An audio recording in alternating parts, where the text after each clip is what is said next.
준비된 사람이란 제목으로, 우리 하나님이 쓰시는 사람이란 제목으로 우리가 말씀을 함께 나누기 원합니다. 여러분, 오늘은 11월하고도 23일입니다. 벌써 연말이 되었습니다. 이렇게 연말이 되면 우리는 자신의 인생을 한 번 더 진지하게 이렇게 생각하게 될 것입니다.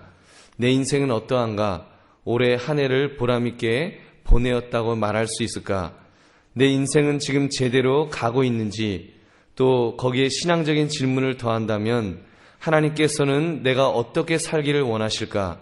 나는 하나님이 쓰실 만한 삶을 살고 있는지, 이러한 질문들을 던지게 될 것입니다.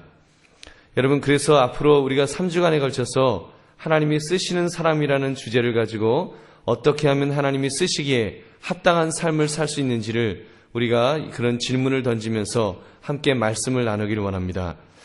여러분, 우리는 언뜻 하나님이 쓰시는 사람이라고 하면 좀 거창한 사람으로 생각할 것입니다. 날 때부터 무엇인가 다른 모습으로 태어난 사람, 예를 들면 삼손처럼 나신으로 이렇게 태어났거나 또는 모세처럼 바로의 궁전에서 태어난 그런 왕자와 같은 사람을 기대할 수 있습니다.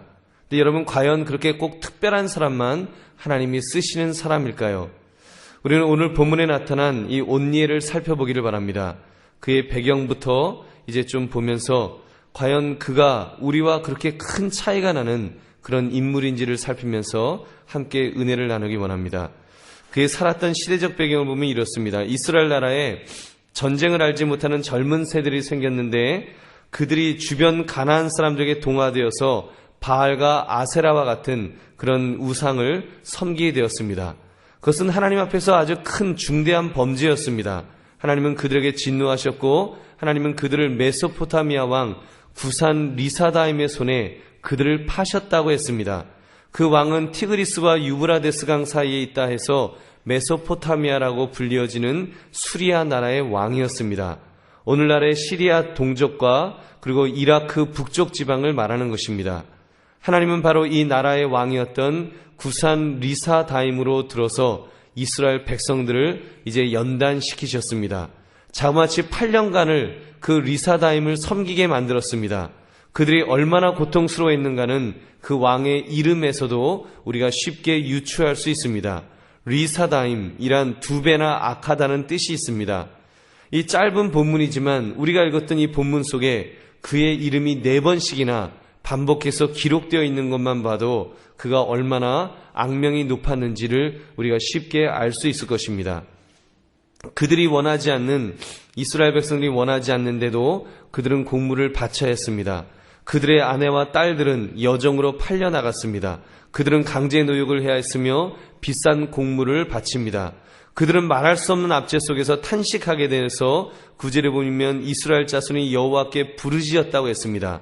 그 고통이 이제 하늘에 쌓여서 하늘에 닿아서 하나님께서 그들을 이제 구원해 주시는 그런 은혜를 베푸셨습니다. 그 긍휼을 베푸시는 그 인물로 오늘 우리가 읽은 본문에 온니엘이라고 하는 사람을 사사로 세우신 것입니다. 온니엘은 조금 전 말씀드렸던 대로 날 때부터 대단한 사람은 아니었습니다. 별로 알려져 있지 않은 인물이었습니다. 그런 그가 이스라엘이 위기에 있을 때 하나님께서 그를 들어 쓰셔서 이제 그를 사사로 쓰셔서 그를 구원의 도구로 사용하신 것입니다. 여러분, 무엇이 그를 그렇게 만들었을까요? 우리는 오늘 말씀을 통해서 이 온니엘이라고 하는 이 사람을 하나님께서 그 어떻게 쓰셨는지를 우리가 보면서 또 나도 하나님 앞에 어떻게 쓰임받을 수 있을지를 다시 한번 질문해 볼 수 있는 그런 저와 여러분 되시기를 주님의 이름으로 축원합니다. 첫 번째로 온니엘은 하나님 앞에서 준비된 사람이었습니다. 그는 준비된 사람이었습니다. 사사기 1장 11절을 보니까 온니엘이 젊었을 때에 그가 얼마나 준비된 삶을 살았는지를 보여주는 사건이 나옵니다.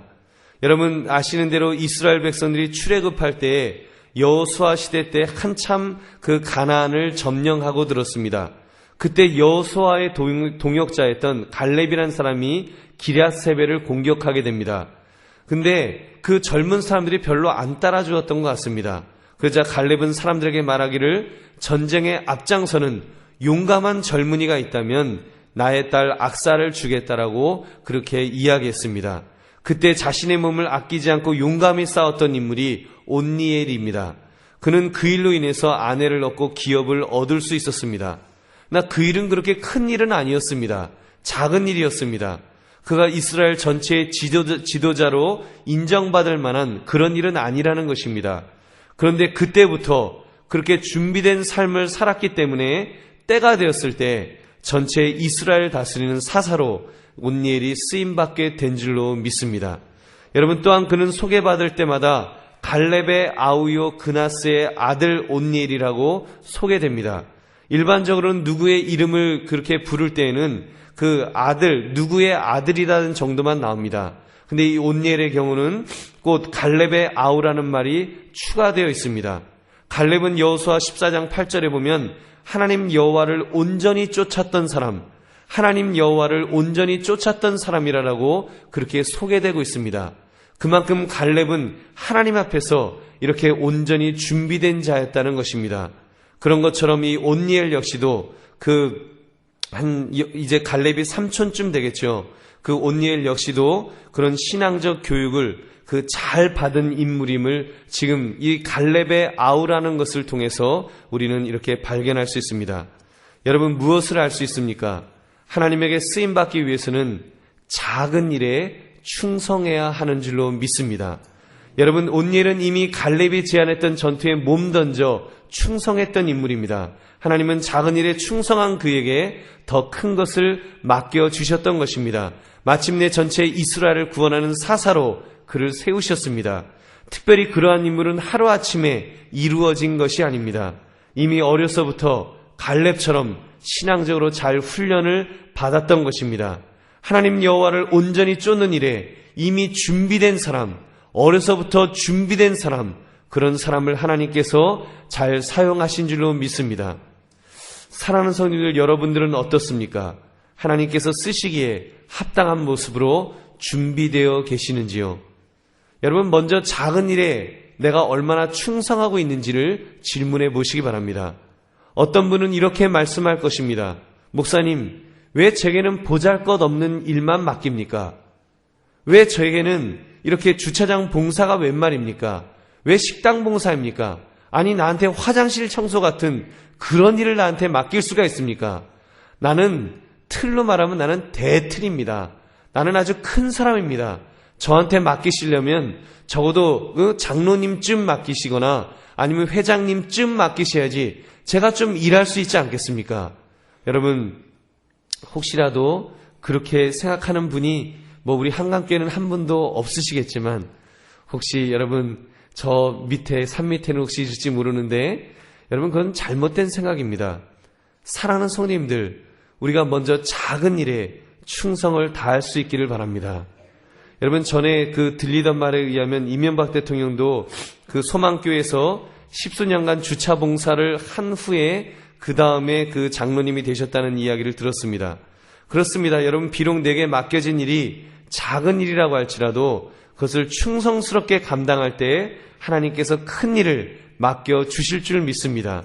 성경 누가복음 16장 10절은 이렇게 말씀합니다. 지극히 작은 것에 충성된 자는 큰 것에도 충성되고 지극히 작은 것에 불의한 자는 큰 것에도 불의하니라. 여러분, 그러므로 작은 일에 최선을 다하겠느라고 결심하시는 저와 여러분 되시기를 주님의 이름으로 축원합니다.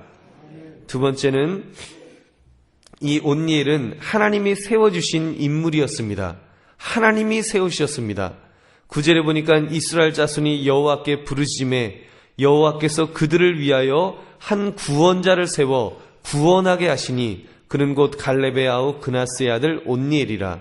이 온니엘은 구원자의 인생을 살았습니다. 근데 누가 그를 구원자로 세우셨다고 말합니까? 여호와께서 그들을 위하여 한 구원자를 세워 구원하게 하셨다. 다시 말해서 온니엘을 하나님께서 세우셨다라고 그렇게 말씀하고 있습니다. 여러분, 인생에서 가장 값어치 있는 일이 무엇일까요? 여러분, 삼성이 이건희 회장처럼 가장 돈을 많이 벌면 값어치 있는 인생이 되겠습니까? 아니면 이명박 대통령처럼 나라를 다스리는 대통령이 되면 값어치가 있겠습니까? 그 정도만 되면 여한이 없겠다고 생각하시는 분들이 꽤 있을 것입니다만, 그러나 그런 세상적인 가치들은 변하는 가치입니다. 결국은 빼앗길 것이고 없어질 것입니다. 세상의 대통령도 내려놓고 나면 별것 아닙니다. 미국의 대기업들도요, 요즘 보니까 미국에 가보니까 하여튼 그 대기업들이 무너지고 있습니다. 지금 포드 회사, 자동차 회사들이 다 무너져 간다는 이야기를 듣습니다. 무너지는데 살릴 수도 없고 그렇다고 죽게 놔둘 수도 없는 아주 그 곤란한 지경에 있다는 이야기를 이렇게 참 들었습니다. 여러분, 그러므로 세상적으로 출세하는 것, 그것을 최고의 가치로 여기면 허무해질 수뿐이 없다는 것입니다. 그런 것은 허무한 것입니다. 그보다 더 가치 있는 것을 찾아야 합니다. 만약 우리 인생이 가치 있는 일에 쓰임받을 수만 있다면 얼마나 좋겠습니까? 진정으로 가치 있는 일은 여러분 불변하는 분과 연결될 수 있다면, 불변하는 분과 연결되어 있다면 그러면 그때는 좀 더 가치가 있지 않겠습니까? 그분이 누구십니까? 우주 만물을 창조하신 하나님이신 줄로 믿습니다. 여러분, 예수 그리스도, 그 예수 그리스도와 연결되어 있다면 우리 인생은 좀 더 가치가 있을 것입니다. 히브리서 13장 8절을 보면 예수 그리스도는 어제나 오늘이나 영원토록 동일하시다 그랬습니다. 여러분, 동일하신 분과 함께 우리의 인생이 서로 연결되어져서 그렇게 쓰임받을 때 생명을 바쳐도 아깝지 않은 그런 가치를 발견하게 될 줄로 믿습니다. 여러분, 그 일이 도대체 무엇일까요? 목사님, 당연히 그것은 목사님이 되어서 교회를 섬기는 것 아니겠습니까?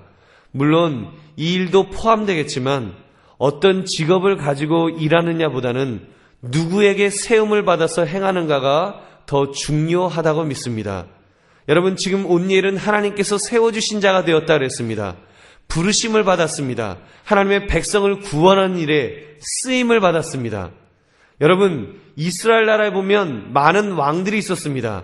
근데 하나님이 세우지 않은, 하나님에게 제대로 쓰임받지 못해서 비참하게 끝난 왕들이 얼마나 많은지 모릅니다.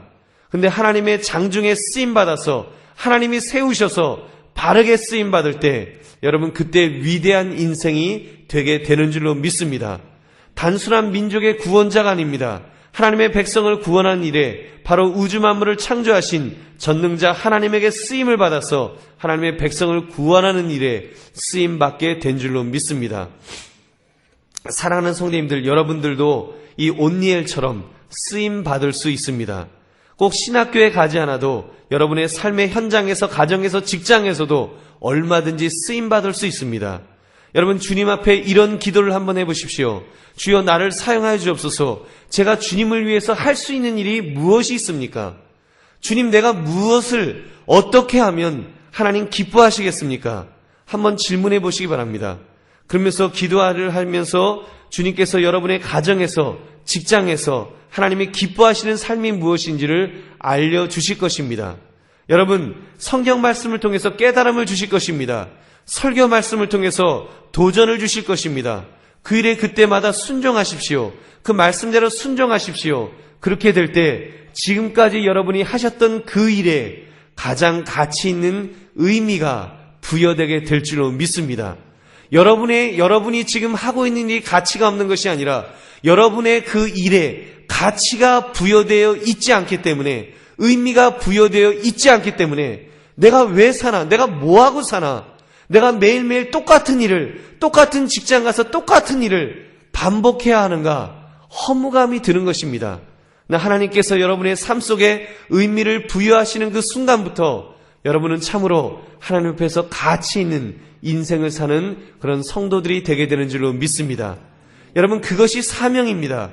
여러분이 현재 하고 있는 일이 하나님이 시키셨다고 하는 강한 자의식을 가지는 것, 그것이 바로 사명이 되는 줄로 믿습니다. 그러므로 우리 개신교에서는 그것을 콜링이라고 부릅니다. 우리 크리스찬은 각자 맡은 자리에서 하나님의 부르심을 받는 사람입니다. 꼭 신학교로 달려가야지 부르심을 받은 것이 아닙니다. 여러분의 현장에서 하나님의 부르심을 들을 수 있으면 됩니다. 그것이 바로 기독교인의 직업의식을 가지고 기독교인의 윤리의식을 가질 때 이 세상은 하나님이 세우신 자들에 의해서 하나님의 뜻이 이루어지게 될 줄로 믿습니다. 우리가 기도할 때 그러잖아요. 하나님의 뜻이 이 땅에 이루어지기를 원하나이다. 여러분, 하나님의 뜻이 이 땅에 이루어지는 것, 하나님의 통치가 이 땅에 이루어지는 것, 여러분, 하나님의 나라와 하나님의 의를 위해서 산다 그러지 않습니까? 하나님의 나라의 확장을 위해서 산다 그러지 않습니까? 그것이 무엇입니까? 뭐 나가서 전도하고, 물론 그것도 굉장히 중요한 부분입니다. 그러나 우리가 삶의 현장에서 여러분, 하나님의 통치를 이루면 됩니다. 하나님의 통치는 왕국이 아닙니다. 무슨 이렇게 이 땅에 무슨 이렇게 궁전이 쭉 하고 내려오는 그것을 말씀하는 것이 아닙니다. 여러분의 삶의 현장에서 하나님의 통치권이 이루어지면 됩니다. 여러분의 삶의 직장에서, 사업장에서, 가정에서 하나님이 통치하시는 삶을 살면 하나님이 주권이 되어서 하나님이 왕이 되셔서 여러분의 삶을 이끌어 가시면 그것이 곧 하나님의 나라가 임하는 것인 줄로 믿습니다. 그런 삶을 산다면 그것이 바로 하나님에게 쓰임받는 삶이 되는 줄로 믿습니다. 그 일에 우리가 쓰임받을 수 있는 저와 여러분 되시기를 주님의 이름으로 축원합니다. 세 번째, 온니엘은 하나님의 신이 함께 임하심으로 그는 쓰임을 받았습니다. 하나님의 신이 임하셨습니다. 10절에 보니까 여호와의 영이 그에게 임하셨으므로 그가 이스라엘의 사사가 되어 나가서 싸울 때에 여호와께서 메소보다미아 왕 구산 리사다임을 그의 손에 넘겨주심에 온니엘의 손이 구산 리사다임을 이기니라. 여러분, 이러한 성령의 그 충만은 구약시대에 쓰임받았던 인물들에게는 어렵지 않게 일어났던 일들이었습니다. 삼손에게, 엘리사에게, 다윗왕에게, 심지어 사울왕과 같은 사람에게도 하나님의 신이 강하게 임하셨습니다. 가장 대표적인 사건이 다윗왕의 어린 시절일 것입니다. 그가 아직 성인이 되기 전이었을 때 그는 왕으로 기름 부음을 받았습니다. 그때 다윗이 여호와의 신에게 크게 감동되었다 그랬습니다. 그가 어떻게 쓰임받았습니까? 아직 청소년의 나이였을 때 그 골리앗과의 싸움, 거인 골리앗과의 싸움에서 그는 담대하게 나갑니다. 사무엘상 17장 47절 보니까 또 여호와의 구원하심이 칼과 창에 있지 아니함을 이 무리에게 알게 하리라. 전쟁은 여호와께 속한 것인즉 그가 너희를 우리 손에 넘기시리라. 여호와의 신이 임하니까 그가 담대하게 그 돌맷돌을 가지고, 물맷돌을 가지고서도 거인 골리앗을 이길 수 있었던 것입니다. 여러분, 이처럼 온니엘도 리사다임과의 전쟁 전에 여호와의 신이 강하게 임하셨다 그랬습니다. 여호와의 신은 오늘날 성령을 말합니다. 그 성령께서 온니엘에게 충만하게 임할 때 그에게 그 전쟁에서 능히 이길 능력을 주신 것입니다. 그러므로 그 전투에서 온니엘은 대승리를 거두었습니다. 향후 40년간 그 온니엘이 있던 이스라엘 넘볼 수 없을 정도로 대승리를 거두었던 것입니다. 여러분, 이것이 하나님께서 쓰시는 방법인 줄로 믿습니다. 대부분의 사사들을 보면 무슨 괴력이 있어서 비범한 능력을 가진 사람은 별로 없었습니다. 사사들 대부분은 우리와 똑같이 넘어지기 쉬운 연약한 사람들이었습니다. 그러나 그들이 다른 것이 있었다면 하나님의 신이 강하게 임하셨던 사람들이었습니다. 하나님의 신이 임하셨기 때문에 그들이 위대한 일을 감당한 줄로 믿습니다. 사랑하는 성도님들, 여러분들도 오늘날도 하나님은 여러분들을 통해서 일꾼을 찾고 계십니다. 바로 여러분을 통해서 일꾼을 찾으시는 것입니다. 그 일에 저나 여러분이나 쓰임받을 수 있기를 바랍니다. 비록 인간적인 재주나 능력은 부족하다 할지라도 우리에게 성령의 충만을 달라고 여러분 기도하시면, 그래서 성령이 우리를 강하게 붙들어 주시면 우리가 쓰임받게 될 줄로 믿습니다. 여러분, 내 능력으로 일하는 건 아닙니다. 괜히 어줍지 않은 내 능력 너무 의지하지 마십시오. 괜히 내가 뭘 좀 가졌다고, 내가 뭘 좀 배웠다고, 나 아니면 하나님이 누구를 쓰시겠느냐고, 여러분 그런 어리석은 그런 생각 가지지 마시기 바랍니다. 여러분, 그것은 바른 것이 아닙니다. 미국 표현으로 이렇게 무서운 이런 욕이 있다는 이야기를 들었습니다. 성령 받지 말고 목사 되라. 성령 받지 말고 하나님의 일을 하라는 것입니다. 여러분, 마찬가지입니다. 우리가 일을 하는데, 주의를 감당하는데, 하나님에게 쓰임 받는데 성령의 충만함이 없다면 여러분 그거는 저주입니다. 그건 비극입니다. 여러분, 그러나 우리가 아무리 인간적으로 좀 재주가 없어도, 연세가 많이 드셔서 하나님 이제 내가 뭐 쓰임받을 끼겠습니까? 이제 이미 나는 다 늙었습니다. 여러분 그런 생각이 드신다고 할지라도 성령이 여러분을 강하게 붙들어 주시면 쓰임받게 될 줄로 믿습니다. 모세도 쓰임받았습니다. 80세에 쓰임받았습니다. 아브라함은요 100세에 약속의 아들을 낳았습니다. 그렇다면 여러분 우리가 성령에 붙들림 받을 수 있다면 얼마든지 쓰임받게 될 줄로 믿습니다. 그러므로 여러분 성령을 사모하십시오. 성령님께서 나를 강권적으로 붙들어 달라고, 성령이 나를 이끌어 달라고 기도하시기 바랍니다. 그럴 때 하나님께서 바로 우리를 통해서 놀라운 역사를 이루어 주실 줄로 믿습니다. 여러분 그러므로 우리는 늘 기도하면서 이 고백이 있어야 됩니다. 하나님, 나는 부족합니다. 나는 어린아이 같아서 내 힘으로는 아무것도 할 수 없습니다. 나를 붙들어 달라고, 나에게 성령을 부어달라고, 그래서 성령의 능력으로 성령의 이끌으심 속에서 내가 쓰임받기를 원한다라고 고백하시기 바랍니다. 여러분 그럴 때 하나님께서 우리에게 성령을 부어주실 것이고 우리를 쓰시는데 끝까지 쓰시는, 하나님께서 참으로 아끼시면서 귀하게 여기시면서 또 위대하게 쓰시는 그런 인물이 될 줄로 믿습니다. 그렇게 쓰임받으시는 저와 여러분 되시기를 주님의 이름으로 축원합니다. 마지막으로 하나님이 복을 부어주셔야 제대로 쓰임받을 수 있습니다. 하나님이 복을 부어주셔야 합니다. 사람들 보면 두 가지 타입이 있습니다. 한 가지는 자기 힘만을 의지하는 사람입니다. 자기가 살아보려고 발버둥을 치는 것입니다. 자기 힘으로 살려고 하니까 얼마나 힘들고 피곤하겠습니까?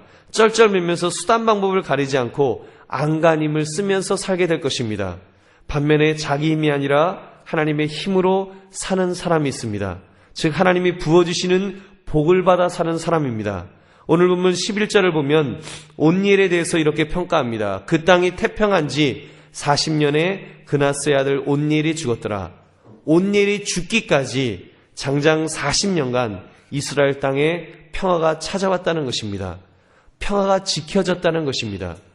여러분 평화가 지켜졌다는 이야기는, 40년 동안 지켜졌다는 이야기는 하나님의 은혜가 아니면 안 되는 것입니다.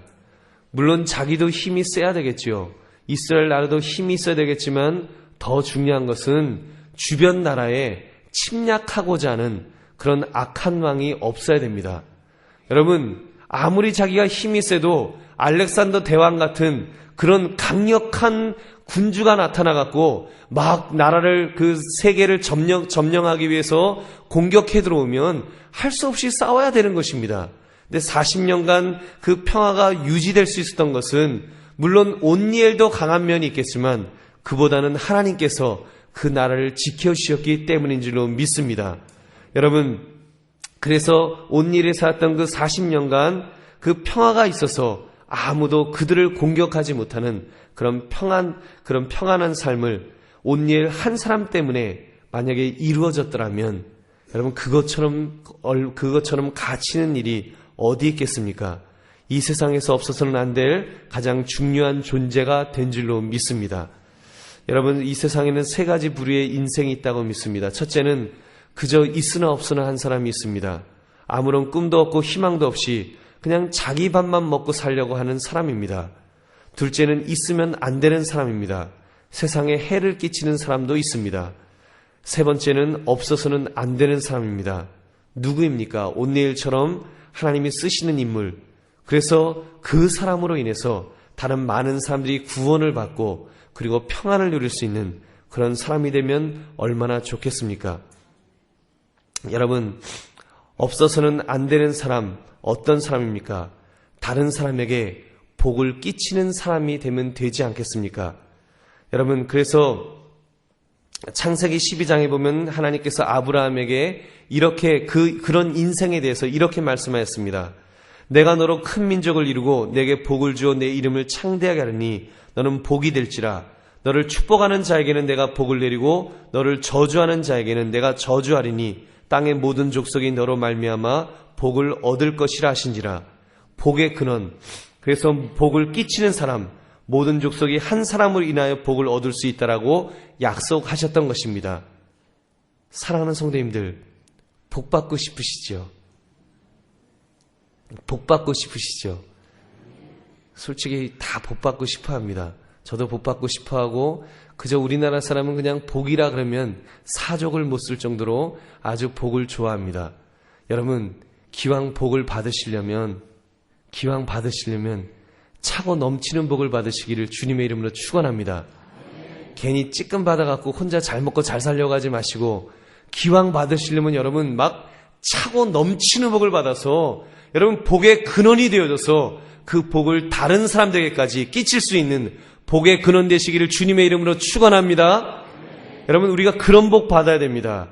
그래서요, 여러분, 다른 사람에게까지 복을 끼치는 삶을 살아서 여러분 정말 우리를 통해서 하나님께서 쓰임 받는데, 여러분 나를 쓰시는데 참으로 다른 사람에게까지 도움을 줄 수 있는 그런 사람 되시기를 다시 한번 주님의 이름으로 축원합니다. 말씀을 맺습니다. 여러분, 2008년 11월 23일이죠. 11월 23일. 이제 얼마 안 남았습니다. 12월, 이제 2008년도도 이제 한 달하고도 조금 얼마 안 남았습니다. 이제 준비해야 됩니다. 2009년도를 준비해야 되는데, 여러분, 그러면서 한번 내 인생을 돌아보시기 바랍니다. 지난 2008년도 어떻게 살았는지, 과연 내 삶이 가치 있는 삶이었는지, 그냥 나만 잘 먹고 잘 살려고 목구멍이 포도청이라고 그렇게 살고 있지 않는지 여러분 질문해 보시기 바랍니다. 이 시대가 점점 어려워진다는 이야기를 합니다. 여러분, 어려워지면 어려울 것입니다. 근데 기왕 어려울 것 같으면 여러분, 우리가 그 어려움 때문에 어려움에 사로잡혀서 어떻게 하지 여러분 그렇게 살지 맙시다. 2009년도 우리가 바라보면서 우리가 좀 더 결심할 수 있기를 바랍니다. 하나님, 내가 기왕이면 쓰임 받기를 원합니다. 내가 기왕이면 하나님이 쓰시는 사람 되기를 원합니다. 하나님, 나를 써달라고 기도하시기 바랍니다. 여러분, 그것이 살 길인 줄로 믿습니다. 하나님이 쓰시면은요, 하나님이 쓰시는 사람 하나님께서 굶기시겠습니까? 여러분 믿으십니까? 하나님이 굶기시겠습니까? 중요한 거는요, 내가 하나님 앞에 쓰임받느냐 쓰임받지 못하느냐, 그것이 더 중요한 줄로 믿습니다. 하나님이 쓰시기만 하면 여러분 하나님께서 모든 것을 책임져 주실 줄로 믿습니다. 여러분, 기왕 하나님에게 쓰임받는 인생 살기 위해서 내가 참으로 준비할 수 있기를 바랍니다. 준비하는 인생을 살아갑시다. 하나님 앞에 하나님께서 나를 쓰시기를 원할 때 내가 순종하는 마음으로 쓰임받기를 원합니다.